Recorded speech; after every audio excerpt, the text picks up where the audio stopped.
Sup, you beautiful bastards. You're watching the Philip DeFranco Show, and we got a lot of news to talk about today. So just hit that like button to train YouTube, let it know you like these big daily dives in the news, and let's jump into it. Starting with, Olivia Rodrigo just incited a full-blown moral panic. And depending on where you look online right now, Olivia Rodrigo is either a feminist hero or she is corrupting the youth. And all of that because she handed out emergency contraception at her tour stop this week in Missouri. Which with this, it is worth noting that Missouri has some of the most restrictive abortion laws in the country, banning them completely with very few exceptions. But this also isn't that surprising. I mean, this is an issue that Olivia has been very outspoken on, previously condemning the Supreme Court, and now that her Guts World Tour has taken off, she launched the Fund for Good, which is an initiative aimed at helping women and girls, specifically when it comes to reproductive rights and access. And in fact, not only does some of her ticket proceeds go to this fund, she's also partnering with local chapters of the National Network of Abortion Funds at her North American stops. And in St. Louis, the groups Right By You and the Missouri Abortion Fund had a booth with information, condoms, and Julie, which is a morning after emergency contraceptive. And all of this is part of her effort to arm women and girls with the tools that they need to make choices about their reproductive future, especially in a state with such strict abortion laws. So yeah, you had tons of people supporting this, praising her, saying she's putting her time, her effort, her money where her mouth is right now. But of course, all of this as a whole different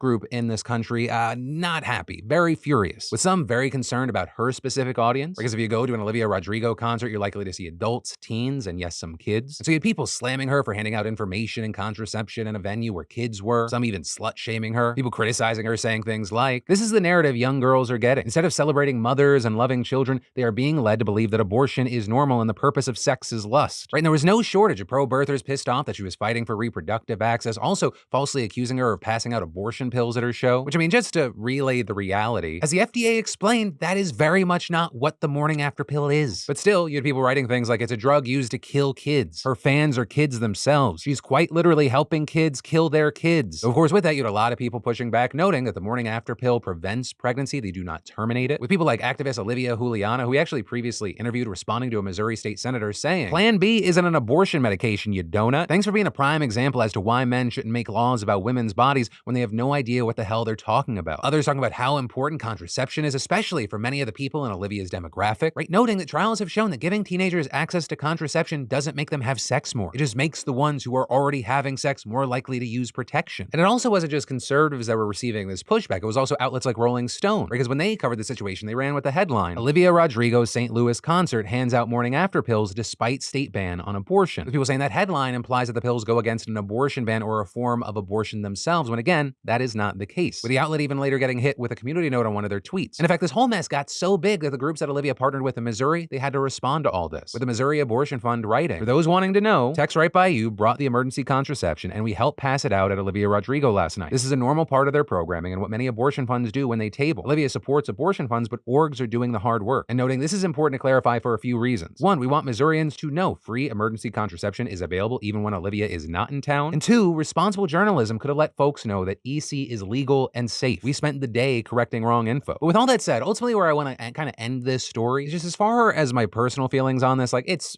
no secret I'm pro-choice. And I know I'm not going to see eye to eye with a lot of pro-birthers out there, especially when it's, connected to things like religion. But I just genuinely don't understand any of the outrage around preventatives, information, and contraception. Because for all the shouting of think of the children, in my eyes, Olivia and a lot of these people, they are. We got too many kids having kids. Abstinence-only education has been proven to fail. So if you want to think of the children, protect the children, you warn them of the realities, you warn them of the risks, you arm them with whatever they can so they don't bring in unintended life that they're not ready for, especially when you're also the side that wants no abortions. And understand, I say that as one of those people that thinks that you should wait till you're over 18 to have sex so that you're emotionally mature enough. But that is not the reality that's out there. You have teens having kids out there. And removing their access to information or contraception to do stuff safely is not going to stop them. It's just going to make their situation and options worse. And then I want you to decide, is this father a hero or a villain? Because this guy's name is Aaron Thomas, and his daughter is a student at Paulsboro High School in New Jersey. And according to an affidavit obtained by ABC, she'd been having issues with another student, a 15-year-old boy, over airdropped photos. So there, we don't know much more than that vague detail. And so on Monday, Thomas went to the school to sign out his daughter. But instead of just doing that, he somehow found the classroom that she was in, barged inside, and confronted the boy.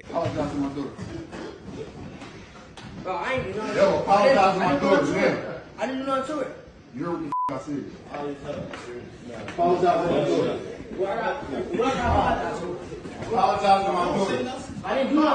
With him apparently even threatening to get physical at one point. It takes more than a full minute before another adult gets involved, with someone putting their hand on the father's back, trying to escort him out, but then he turns his attention to a second student. And it's unclear exactly what he did, but police allege that he grabbed the kid by the arm. And so with that, he walked out and left the building before anyone ever called security. Though now he's been charged with simple assault, making terroristic threats, trespassing, and disorderly conduct. But after that video got out, people had some very mixed reactions. With some hailing the dad as a BAMF who's defending his daughter, though then others criticizing him for threatening a child and not going through the school administration first. And then also you just had a bunch of people more concerned about the fact that he was able to just march into the classroom in the first place, or people pointing out that he or someone else, they could have easily brought a gun there. Which also, on that note, we're now finding out that for whatever reason, the school's resource officer just wasn't at the building that day. But with all that, I gotta ask, which camp do you land in? Do you see this father as a hero, as a villain, as something in between? Let me know what you're thinking and why. And then we need to talk about something very, very serious. On this Mother's Day, we call your attention to a very sobering fact. It's a bit sobering. Two new disturbing reports. High maternal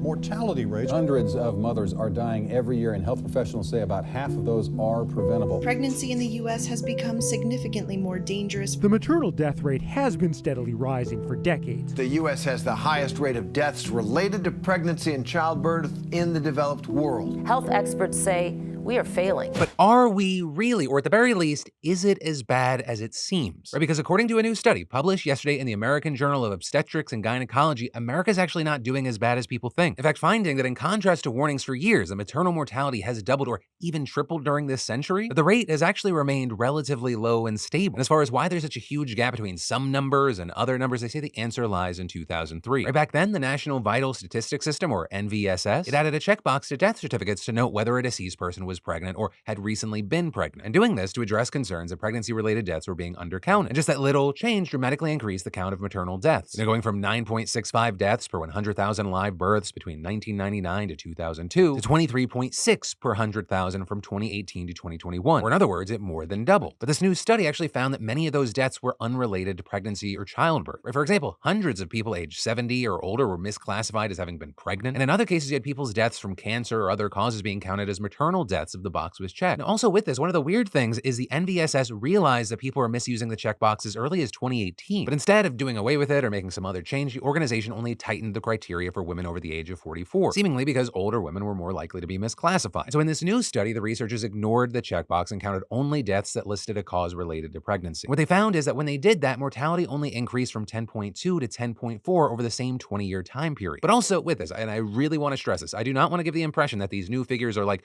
the real ones, the objective ones, and that the old ones are just completely misleading. Understand, there is still a debate about whether it's actually useful to define maternal mortality strictly as deaths directly caused by pregnancy or childbirth, because arguably that leaves out important indirect causes like postpartum mental health, for example. And if we're using this to design policies that target the key causes of mortality, we need a fuller picture. Yet also on the other side of this, you can argue that too broad of a definition might include irrelevant data, which then makes it harder to design effective policy. And so I guess all of this is to say, right, the short main takeaway is that all of this is a lot messier than the headlines would have you believe. But also, very notably, no matter how much you massage the data, there are a couple things that are just 100% true. First, there is a huge racial disparity in the maternal deaths that do occur, with, as we've talked about on the show, Black mothers dying at nearly 3 times the rate of white mothers. And secondly, the overall rate for the US is still higher than most peer countries. Though notably, if you use this news studies data, it's not as wildly out there like others have claimed, instead actually being comparable to rates in Canada and Britain. But with all that said, now that I've dumped this complexity in your lap, I'd love to know your thoughts and experiences in those comments down below. And then, I'm about to do a bad thing to you. I'm about to make you feel bad for scammers. And that's because this morning we got the news that Filipino authorities rescued over 600 people from a scamming center that were forced into the industry, with reportedly most being Filipino, followed by Chinese, and then other foreign nationals. And after speaking with the victims, police found that they were generally tricked into the industry with promises of getting these amazing jobs, but then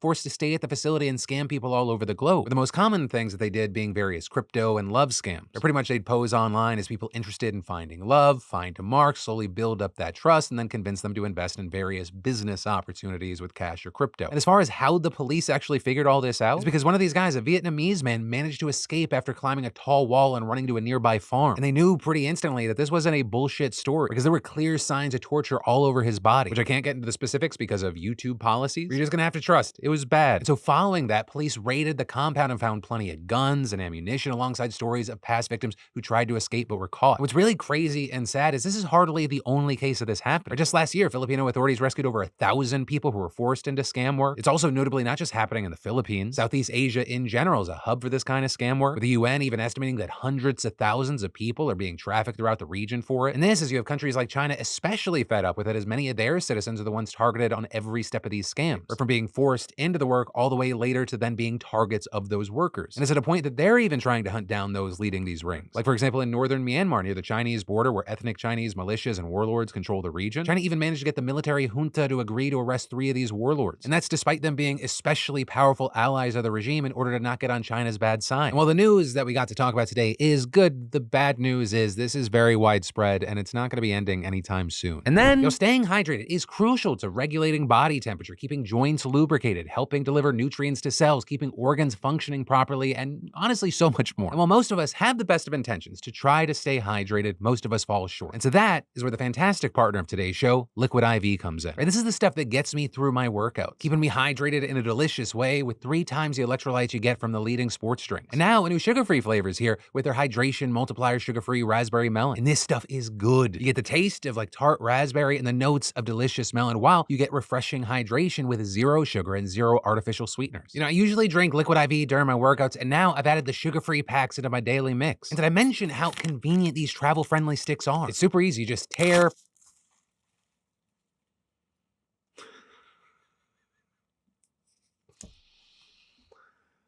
It's super easy. You just tear, pour, shake, and drink. And did I mention that it tastes great? Whether you're running errands or running marathons, hydrate on the go with Hydration Multiplier Sugar-Free Raspberry Melon. And right now, new customers can use code DeFranco to get 20% off on your LiquidIV order. Just click the link down below and use code DeFranco. And then, Benjamin Netanyahu needs to go. That is not just what Palestinians, Arabs in general, and many Israelis are saying. It is also now what Senator Chuck Schumer said on the Senate floor. With Schumer in a speech yesterday going over how Israel's campaign in Gaza is, quote, over the top. And that speech actually going over a bunch of issues with the conflict and what should be done, such as pushing for a 2-state solution to the conflict, saying that it's the only way to guarantee peace. But the headline and attention-grabbing part was this. The 4th major obstacle to peace is Israeli Prime Minister Benjamin Netanyahu. As a lifelong supporter of Israel, it has become clear to me the Netanyahu coalition no longer fits the needs of Israel after October 7th. The world has changed radically since then, and the Israeli people are being stifled right now by a governing vision that is stuck in the past. 5 months into this conflict, it is clear that Israelis need to take stock of the situation and ask, must we change course?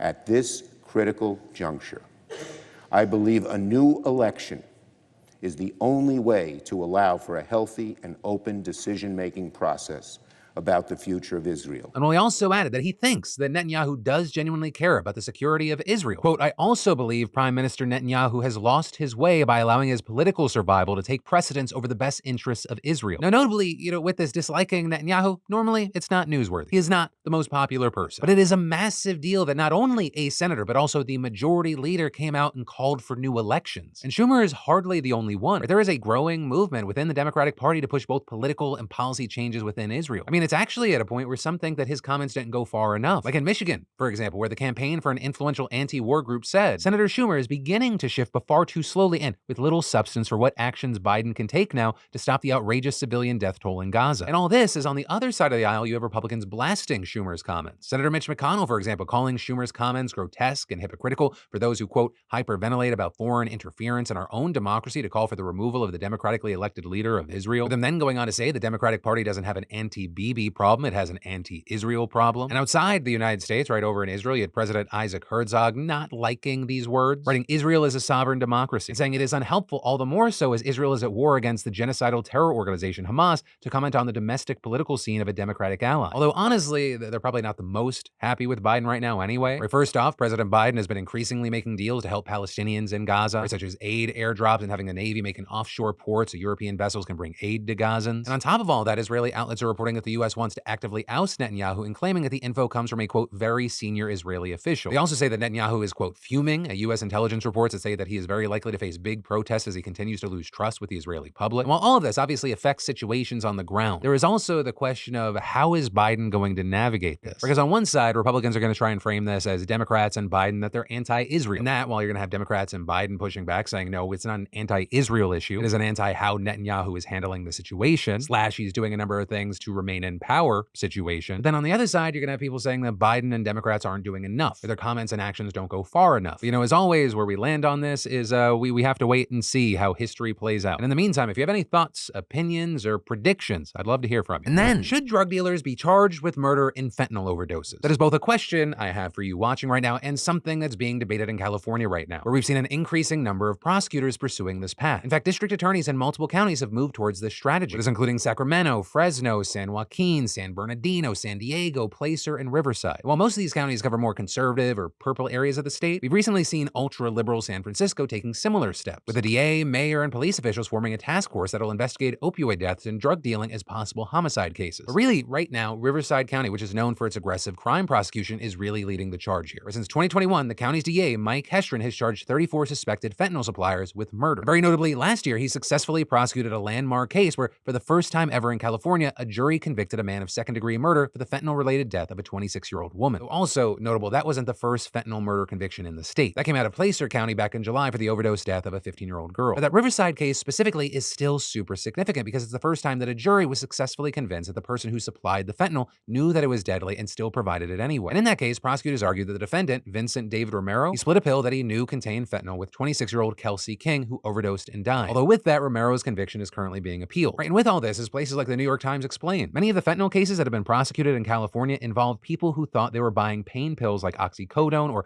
Percocet, but ended up with pills containing fentanyl. And like Romero's case, prosecutors argued that if they can prove a defendant knew that the drugs contain fentanyl and could be deadly, they can face murder charges. But actually proving that, it can be tricky, especially because unlike a lot of other states, California doesn't have a law on the books that explicitly classifies fentanyl deaths as murder. And so because of that, prosecutors have been using the legal theory that it used for prosecuting drunk drivers. Because under that rule, which was established 4 decades ago, courts determined that a person can be charged with murder if they knowingly drive drunk and kill someone. But also beyond that, proving that someone knew that the pills contain deadly fentanyl is a time-consuming task. It requires prosecutors to comb through texts, phone records, and other communications to find evidence that the person supplying the fentanyl knew about the risk, and that can be hard to find. So while a growing number of these cases are being filed, they're still just a fraction of the hundreds of overdose deaths these counties record every year. But the DAs prosecuting these cases argue that even just bringing some murder charges for fentanyl deaths sends an important message. With San Francisco District Attorney Brooke Jenkins saying that bringing homicide charges in just a handful shows that we will not let you get away with killing our most vulnerable. And that was also echoed by the San Diego County DA, who said that even if a dealer isn't ultimately charged, he wants to give families of overdose victims as much information as possible, saying these families feel like their soul has been ripped out of their chest. They want to know what happened. But then at the same time here, on the other side, you have a lot of people pushing back on this strategy, where you have many legal experts saying that these prosecutions are being done on unsettled legal grounds because there's no state law that says that fentanyl deaths can be charged as murders. And defense attorneys arguing that the definition of murder that these prosecutors are using is too broad and unconstitutional because there's no law even setting the definition in the first place. And among those, you have Romero's defense attorney, who told The Times, "So is it murder to sell someone a pack of cigarettes since you know that cigarettes can kill?" And adding, the power to define the crime of murder belongs to the legislature, not to courts and not Mr. Hestron's office. Beyond that, other critics have said that this is a heavy-handed, overly punitive tactic that backtracks to overly aggressive drug policies of the 90s, which of course ultimately proved ineffective, failing to actually cut drug use while overwhelming state prisons with low-level distributors and addicts, with many arguing there's also a lack of historical data that shows prosecuting dealers for homicide and giving them longer prison is actually a deterrent. Right? And you know, that point's even been backed up by experts like Keith Humphreys, a professor of psychiatry at Stanford who studies addiction, with Humphreys expressing doubt that the threat of murder charges for low-level dealers will actually disrupt the supply chain, saying they're very low-skilled labor. You can spend your $500,000, $1 million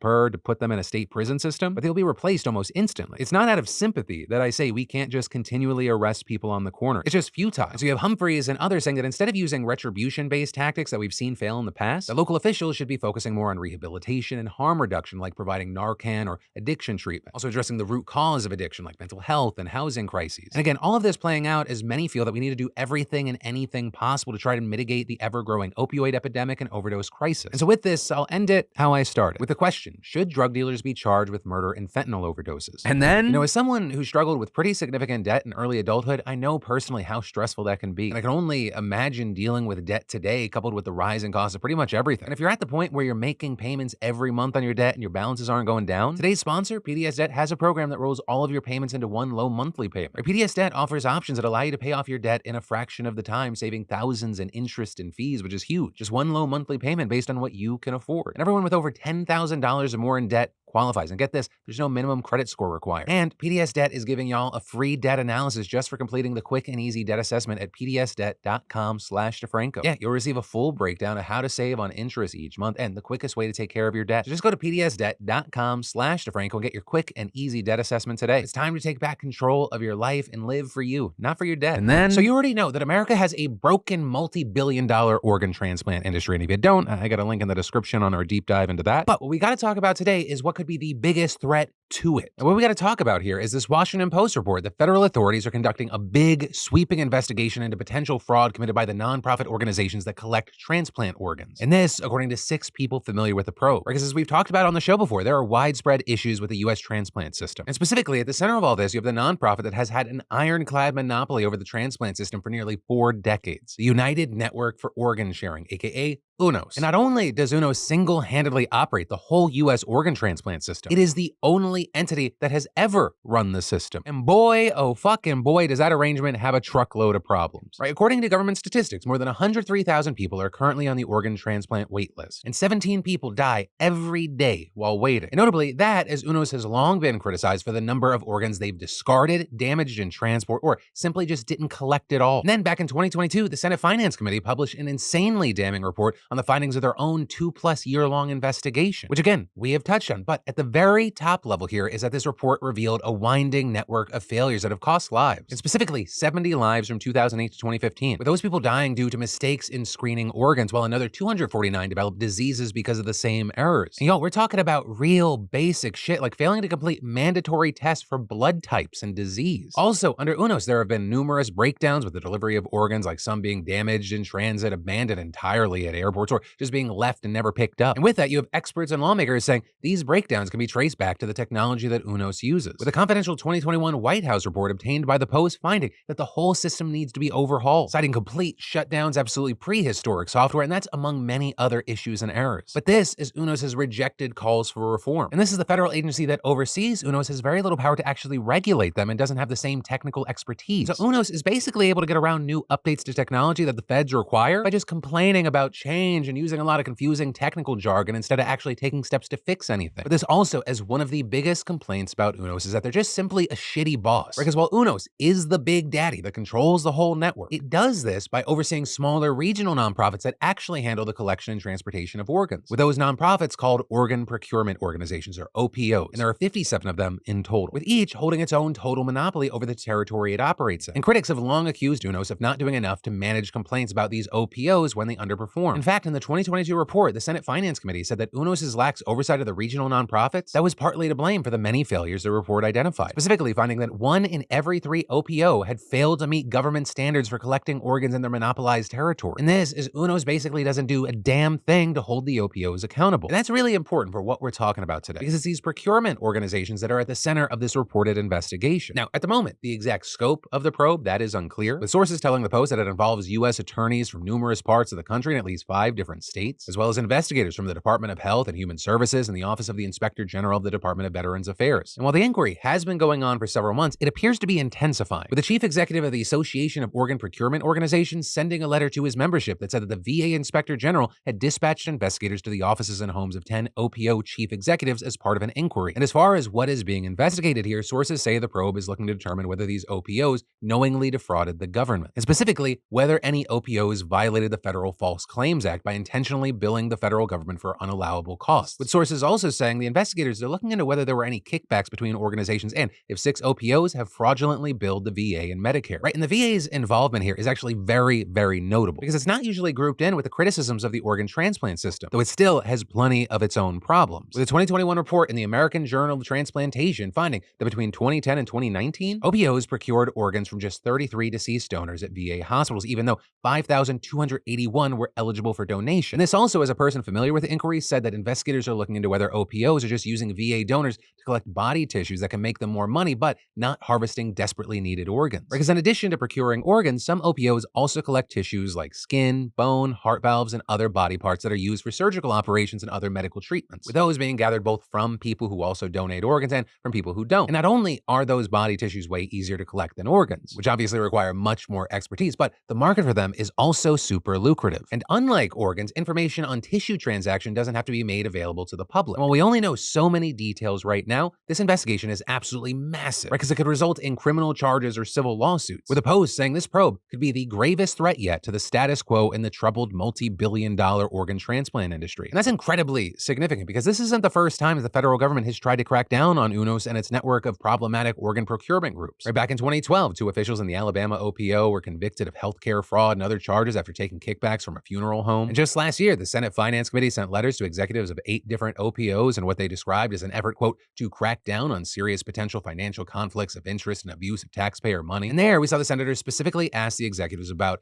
instances in which they potentially abuse their positions for monetary gain, with them going on to allege that OPOs and their executives have engaged in a complex web of financial relationships with tissue processors, researchers, testing laboratories, and logistics providers, which have the potential for creating conflicts of interest. And saying that the panel has heard testimony and received credible allegations that senior members of UNOS's patient protection and policymaking committees may harbor undisclosed for-profit interests and may be leveraging their UNOS leadership positions to self-enrich at the expense of patient care. And going on to say these alleged conflicting financial and business relationships pose serious risks to those in need of a life-saving organ transplant. Right? And beyond that, Congress has also taken tangible actions to crack down on UNOS's monopoly, with it actually passing a law back in July authorizing overhauls to the system. But it's also unclear how much that'll actually achieve, because while it could take some power away from UNOS, the nonprofit will ultimately still be involved there. And UNOS actually didn't oppose the legislation, which is a pretty good sign that it probably doesn't go far enough. And all this as it's not just the federal government that's been taking aim at OPOs for alleged corruption. They're also going after each other, with one OPO filing a lawsuit back in December accusing a neighboring group of trying to steal one of its big nonprofit healthcare networks by offering $3 million to start a new transplant program in violation of anti-kickback laws. And so at the very least, that feels like a glimpse, but I mean, this is clearly an industry and system that is begging to be fixed. But with years and years of documented failure having not done that, all we can do right now is hope that this investigation is the straw that breaks the camel's back and that it brings about changes that are desperately needed. And then finally today, let's talk about yesterday today. And man, on yesterday's show, there was a lot of comments or a lot of conversation, and a lot of it was very heavy because it was in relation to our story about the misinformation around kidnappings. Right? A lot of people were thankful for the coverage. We had people like Jessica saying, Phil, I'm a human trafficking survivor and your coverage of this has me in awe. I've lost family because they believe these narratives and their gaslighting got so bad I had to block them from my help. And saying so few people actually want to help us and share the truth that is inconvenient and doesn't make them feel good. I'm so glad you're trying to get this information out. I myself haven't made a video about it because of what she's talking about. My traffickers still have power and respect and I'm just a disabled person to them now. And Foggy Psych sharing, I got my start as a therapist while working with sex trafficking victims. Every survivor's story is different and there's no this is what sex trafficking looks like. A lot of victims blame themselves, wondering what they did to bring it on or what they could have done differently. For anyone that's gone through this, it's not your fault. You're so much more than what was done to you and you're not broken. You're worthy of so much love. And a lot of y'all agreeing with Nick, who said, all of those videos about how I was almost stolen in a Target are genuinely giving people mental health issues too. My mother is one of those people who's convinced that everyone is just always looking to grab someone because she was constantly watching true crime and hoaxes like the zip tie thing. And it gave me such bad anxiety when I was first leaving her house to be an adult on my own, to the point where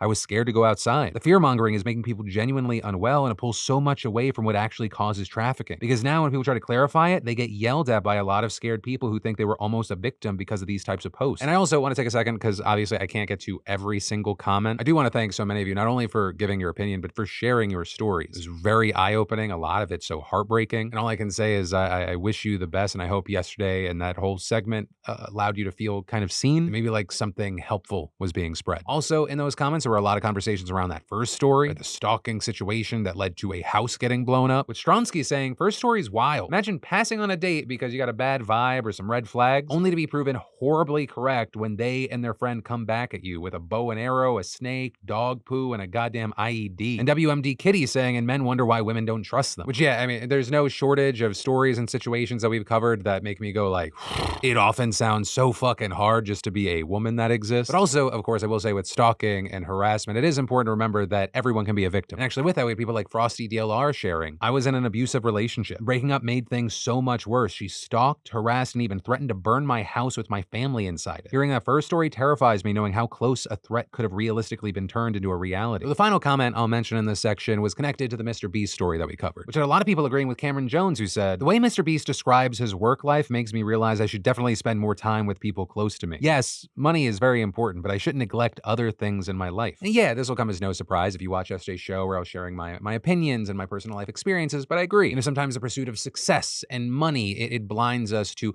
what we're trading with our time, the other experiences, the other benefits. But I also, I want to put a big fucking asterisk on that story. It is also important to remember that not everyone is in the same position. A lot of people, most people are just working a job or now multiple jobs just to fucking survive. And having the privilege of making those choices and like how we trade our time, not everyone has that. But it is important to remember because with whatever little control we have in our life, we do get to make some choices. And sometimes just being in the loop of survival, we lose track of life. So maybe at the very least, it can add some sort of a fire. Or I don't know, I'm a constant cynic, yet I always try to look for some fucking sort of silver lining. I think it's what keeps me from standing on the edge of a bridge sometimes. But I don't know, I hope there was something good in that story yesterday or even the conversation now that was helpful. But that is where today's show is going to end. And I'll leave you with two things. The first being a friendly reminder, join the text line over at 813-213-4423, especially for what's coming on Monday. And two, as always, on these Thursdays, my name's Philip DeFranco. You've just been filled in. I love yo faces, and I'll see you right back here on Monday.